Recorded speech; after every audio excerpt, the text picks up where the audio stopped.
சட்டமன்றத்தில் முன்னாடி நடந்துச்சே, அந்த நடந்தப்போ வந்து எங்கள் விஜய் அண்ணா எதிர்க்கட்சி தலைவர் அவ்வளோ குறைகள் நிறைகள், குறைகளாக தான் சொன்னார், நிறைகள் எங்கே சொன்னார், பூரா அடுக்கடுக்காக சொன்னார். எங்கள் பக்கத்தில் இருந்து யாராவது ஒருத்தராவது வாயை திறந்தாங்களா? திறக்கல. அவர் என்ன சொல்கிறாங்கன்னு முழுசாக கேட்டிருந்து அதுக்கப்புறமா தான் அவங்க பதில் சொன்னாங்க. ஏன்னா அவர் எங்கள் அண்ணா எங்கள் விஜய் அண்ணா இப்படி ஒரு பார்வை பார்த்ததுனால எல்லாருமே கீப் சைலண்ட்டானாங்க. ஆனால் ஒரு லீடர்ஷிப்பாக இருக்கிறவங்க இப்போ ஸ்கூல்லையே வந்து 30 குழந்தைங்களுக்கு ஒரு குழந்தை, ஒரு பையனோ பொண்ணோ லீடராக இருக்கிறவங்க என்ன பண்ணுவாங்க, அந்த 30 குழந்தைங்களையும் கண்ட்ரோலில் வச்சுக்கணும். அதுதான் லீடர்ஷிப். உங்கள் எதிர்க்கட்சி தலைவர் எந்த லீடர்ஷிப்பில் இருக்கார்? எதிர்க்கட்சி தலைவர் மட்டும் சொல்கிறீங்களே, அவ்வளோ பேர் கத்துறாங்க. ஒரு சட்டமன்றத்தில் லைவ் போய்கிட்டு இருக்கு, மக்களாகி நாங்கள் பொதுமக்கள் பார்த்துக்கிட்டு இருக்கோம். யாராச்சும் எனக்கு உண்மையிலே சிரிப்பு தான் வருது. நீங்கள் பேட் கமெண்ட் போட்டாலும் பரவாயில்ல. நான் வந்து எனக்குள்ளே இருக்கிறத நான் சொல்லிட்டேன். எவ்வளவோ பேர் சொல்ல முடியாமல் இருக்காங்க. எங்கள் தாத்தாக்கள், எங்கள் பாட்டிகள், அவ்வளோ பேர் கத்துறாங்க, சவுண்டாக பேசுகிறாங்க, என்னென்னமோ பேசுகிறாங்க, வைக்கிறாங்களே. அமைதியாக இருங்க.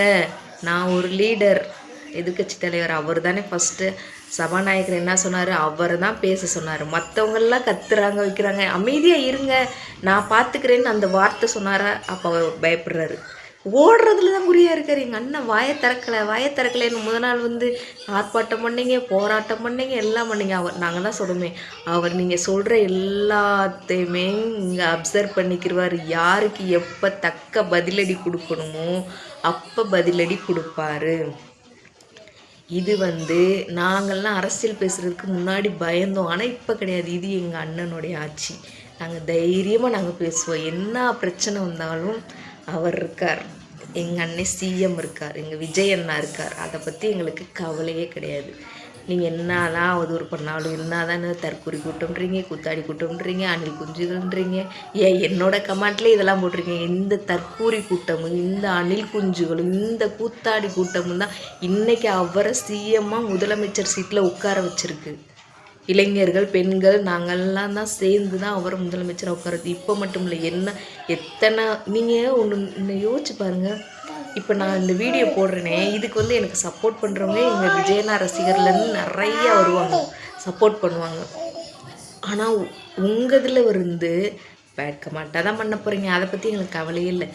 நீங்கள் உங்களோட கடந்த ஆட்சி காலத்திலேருந்து நீங்கள் வந்து அவரை சப்போர்ட் பண்ணி பேசியிருக்கீங்கல்ல, அப்போ வந்து எங்களோட ரசிகர்களாகட்டும், எங்களுடைய தோழர்களாகட்டும் யாராச்சும் ஒருத்தராவது பேட் கமெண்ட்டு பெண்களை பற்றி தப்பாக பேசியிருப்பாங்களா? பேச மாட்டோம். ஏன்னா அதுதான் நாங்கள் உண்மையான விஜயண்ணாவுடைய ரசிகர்கள். நீங்கள் உண்மையிலே அப்படி இருந்தீங்க அப்படின்னா நீங்கள் யாரும் பெண்களை பற்றி தப்பாக பேச மாட்டீங்க. இது வந்து மன்னர் ஆட்சி கிடையாது, இது மக்களாட்சி, இது ஜனநாயக நாடு. எங்கள் அண்ணன் சொன்ன மாதிரி எல்லாத்துக்குமே அவங்களோட தனிப்பட்ட விருப்பு கருத்துக்களை வந்து தெரிவிக்கிறதுக்கு இந்த நாட்டில் உரிமை இருக்குது. அதை காது கொடுத்து கேட்குறதுக்கும் ஆட்கள் இருக்காங்க. உங்களுக்கு பிடிக்கலைன்னா தள்ளி விட்டு போங்க. அவங்கவுங்களுடைய மனக்குறைகளை சொல்லணும், எல்லாருமே சொல்லணும். நான் கிடையாது, எல்லா வீட்டிலையும் இருக்க பெண்கள் கண்டிப்பாக சொல்லணும். அரசியலுக்கும் வரணும். அரசியல் ஒரு சாக்கடைன்ற இந்த காலம் முடிஞ்சு போய் இப்போ எங்கள் அண்ணன் வந்து அரசியலை ஒரு புனிதமான ஒரு இடமா மாற்ற போகிறார் எங்கள் விஜய் அண்ணா. நாங்கள் எதுக்கு நாங்கள் அவரை வந்து கடந்த ஆட்சியில் வந்து நாங்கள் அவரை அப்பாவோ அப்படிலாம் சொல்ல மாட்டோம், சார். ஆனால் எங்கள் அண்ணனுக்கு பாருங்கள், அண்ணன்ற ஒவ்வொரு வீட்லேயும் அவர் இருக்கார். அண்ணனாவோ தம்பியாவோ, என் சின்ன குழந்தைங்களுக்கு மாமா அங்கிளாவோ இருக்கார். புரியுதா? என் பையன்கிட்ட கேட்டால் உனக்கு மாமா யாருன்னா விஜய் மாமா, என் மகட்ட கேட்டால் உனக்கு மாமா யாருன்னா விஜய் மாமா அப்படி சொல்லுவாங்க. அந்த அளவுக்கு அவர் ஒவ்வொரு குடும்பத்திலையும் வாழ்ந்துக்கிட்டு இருக்கார். இப்போ உங்கள் ஆட்சியில் நீங்கள் திமுககாரவங்களாக இருந்தாலுமே நான் என்ன சொல்கிறேன், நீங்கள் குறைகள் இருந்துச்சு, எங்கள் ஊருக்கு இந்த தண்ணி வரல, பிரச்சனை இல்லை, எங்களுக்கு சரி பண்ணி கொடுங்கன்னா அதையும் எங்கள் அண்ணன் சரி பண்ணி கொடுப்பார். அந்த இடத்துல தான் அந்த மனப்பான்மை தான் அவருக்கு இருக்குது. அதை புரிஞ்சுக்கோங்க. ஒரு பொண்ணு பேசுகிறதாலையோ பேட் கமெண்ட் பண்ணுறதாலையோ நீங்கள் வந்து போக முடியாது. சரியா? எல்லாத்தையும் கடவுள் ஒருத்தர் பார்த்துக்கிட்டு தான் இருக்கார்.